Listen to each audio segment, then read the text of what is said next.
This is the newest with this Dragonhead mold I've been wanting to try.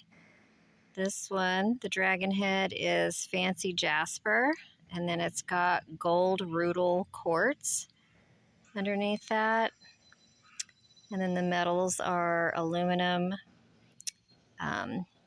steel, copper-coated BBs, and brass in this one.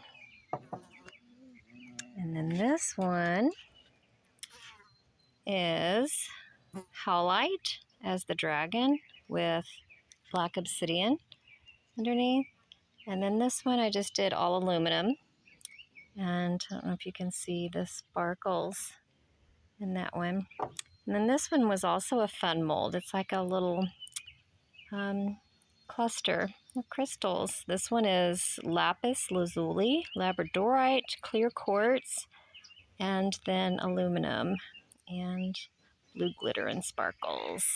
These will actually be ones that my daughter Sky, I'm going to give to her to take to the Renaissance Festival for next weekend.